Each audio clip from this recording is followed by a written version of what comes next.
यह कहानी है एक माँ की, जिसे परिस्थिति ने बेटी के रूप में जीने से पहले माँ बना दिया। माँ भी किसकी, जिसकी उम्र उससे भी ज्यादा थी। अश्मिता की उम्र कुछ 2 बरस की होगी जब उसके पिता का देहांत हो गया। अब उन 3 बहनों की जिम्मेदारी उसकी माँ के कंधों पर आ गिरी। माँ की गृहस्थी भी इतनी सुदृढ़ न थी कि वह बिठाकर 3 बेटियों को खिला पिला पाती और पढ़ा भी पाती। तब उसकी माँ शीला ने काम करने का निर्णय लिया, और यूं कहें कि मजबूरी ने उसे यह निर्णय लेने के लिए बाध्य किया। वरना किसी जमींदार घराने की उच्च कुल की बेटी और 4 भाइयों की इकलौती बहन को इस दिन के लिए सोचना भी न पड़ता। जब शीला की शादी हुई थी, तब उसके परिवार में कुल 6 लोग थे। शीला, उसके पति, उसके सास ससुर, एक ननद और एक देवर। समय बीता। शीला की ननद की शादी हो गई और देवर भी अपनी गृहस्थी बसाकर शहर में रवाना हो गए। फिर 60 कमरों की हवेली में कुल मिलाकर 4 लोग रह गए। शीला, उसके पति और सास ससुर। कुछ नौकर चाकर भी थे। उनका अपना पुराना मिल का कारोबार था। सब अच्छा चल रहा था कि अचानक शीला को पति की बीमारी का पता चला। अचानक सुनील बाबू की तबीयत बहुत खराब हो गई और वो अस्पताल में एडमिट हो गए, जहां उन्हें कैंसर का पता चला। सास ससुर की उम्र हो चली थी, सो वह 6 महीने के अंतराल में दोनों ही गुजर गए। पर एक अच्छी बात हुई कि उनके जाने से पहले अश्मिता का जन्म हो चुका था। शीला को इतनी निराशाओं के बीच अश्मिता ही एक आशा लगती थी, किंतु पति की बीमारी, कारोबार का भार और अश्मिता, तीनों को संभालने में शीला ने कोई कसर ना छोड़ी। और अश्मिता के 1 साल के होते ही शीला दूसरी बार माँ भी बनी, वो भी जुड़वा बेटियों की। अब परिवार में कुल 5 सदस्य हो गए थे। जिम्मेदारियां भी बढ़ गई थीं, और सुनील बाबू की बीमारी भी। अब तक तो कुछ आस थी कि वे ठीक हो जाएंगे, क्योंकि कैंसर का पता तब चला जब वो सेकंड स्टेज में था। परंतु होनी को कुछ और ही मंजूर था। इसलिए उनकी बीमारी तीसरे चरण में, और फिर कुछ ही समय के अंतराल में चौथे चरण में पहुंच गई।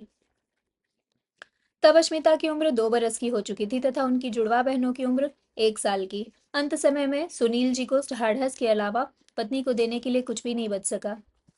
उनकी सारी जमा पूंजी लड़कियों के भविष्य के लिए सुरक्षित कर दी गई। सुनील बाबू अपनी 3 पुत्रियों का भार पत्नी पर छोड़कर दुनिया को अलविदा कह गए। कुछ दिनों तक मातम का माहौल रहा, किंतु जल्द ही शीला को यह समझ आ गया था कि अब दुख में डूबे रहना समाधान नहीं है। अब अपनी दुहिताओं के वर्तमान की और भविष्य की डोर हाथ में लेनी पड़ेगी। और यही सोचकर शीला ने सबसे पहले तो नौकर चाकरों को समझा बुझाकर और उनके बकाये पैसे चुकता कर उनको जाने के लिए कह दिया। फिर जुट गई काम की तलाश में। उनका कारोबार चौपट हो चुका था, क्योंकि चलाने वाला कोई भी नहीं था। शीला इतनी सक्षम न थी कि कारोबार चला पाती। अब उसे नया रास्ता ढूंढना था। वह घरेलू कामकाज के अलावा कारीगरी के काम में भी निपुण थी, अतः उसने वही करना शुरू किया। काम इतना था कि गुजारा हो जाता था, क्योंकि साथ ही साथ उसे अपनी 3 बेटियों की देखभाल और परवरिश परवरिश भी करनी थी। समय बीता। बेटियां स्कूल जाने लगी। कुछ समय पश्चात जैसे ही बड़ी बेटी 10वीं की परीक्षा पास हुई, उसने सोच समझकर पिता के रखे पैसों के मुताबिक उसका रिश्ता तय कर दिया, क्योंकि बेटी को पालने के लिए सुरक्षा अत्यंत आवश्यक होती है। और अकेले के कंधों पर इतनी जिम्मेदारियां से शीला अत्यंत घबरा रही थी। मायके में उसके बड़े भाई का भी देहांत हो गया था। तब से उसका मन बहुत ही क्षुब्ध हो गया था, और वह जिंदगी से निराश होने लगी थी। उसे एक कंधे की जरूरत लग रही थी, जिस पर वह अपनी बेटियों को सुरक्षित महसूस कर सके। इन सारी बातों का ध्यान रखते हुए उसने अस्मिता की शादी तय कर दी। दरअसल वह जिनके लिए कारीगरी का काम करती थी, वे लोग संपन्न लोग थे। और इतने वक्त में शीला यह समझ गई थी कि यहाँ उसकी बेटी को वह सारी सुख सुविधाएं मिलेंगी जिसकी उसे आस थी। किंतु एक कमी थी। वह यह थी कि अश्मिता का होने वाला पति एक पिता भी था। उसकी पहली पत्नी की मृत्यु हो गई थी, और उसका बेटा अश्मिता से उम्र में 3 महीने बड़ा था। किंतु परिस्थितिवश शीला ने यह निर्णय लिया कि वह अश्मिता की शादी यहीं करेगी, ताकि उसका पति अश्मिता के साथ साथ उसके घर, माँ और बहनों का भी ख्याल रख सके। बात तय हो गई, और अगले महीने शादी हो गई। कुल मिलाकर सब खुश थे। अश्मिता को नई जिंदगी मिली थी, ख्याल रखने वाला पति, दोस्त के जैसा बेटा और सुख सुविधाएं। उसका पति अमन भी खुश था, क्योंकि उसकी गृहस्थी सुचारू रूप से चलने लगी थी। और उसका बेटा आरुष भी बहुत खुश था, क्योंकि अश्मिता चाहे उम्र में उससे छोटी थी, पर उसका स्नेह माँ के बराबर था। वह उसकी हर बात का बहुत ख्याल रखती थी। इधर उसकी माँ भी खुश थी, क्योंकि अमन एक अभिभावक की भांति शीला और उसकी 2 छोटी बहनों का भी ख्याल रखता था। समय अच्छा व्यतीत हो रहा था। कुछ समय पश्चात आरुष की तबीयत कुछ बिगड़ सी गई। अश्मिता उसका काफी ख्याल रखती थी, लेकिन फिर भी सुधार सुधार नहीं हो रहा था। डॉक्टर ने खाने पीने का खास ध्यान रखने को कहा था और साथ ही आरुष की कमजोरी की वजह से उसे कोई भी काम अकेले करने से परहेज भी करने को कहा था। उसे चलने फिरने में तकलीफ होती थी, इसलिए अश्मिता उसका साथ देती थी। उनका रिश्ता इतना निर्मल था, लेकिन पता नहीं क्यों अमन को शक ने गिरफ्त में लेना शुरू कर दिया। उसके मन में इस बात ने घर कर लिया था कि अश्मिता अमन को पसंद करती है। इस बीमारी के दौरान अश्मिता को आरुष की भरपूर सेवा करनी थी और उसने की भी। पर अमन को इस बात से दिक्कत होने लगी।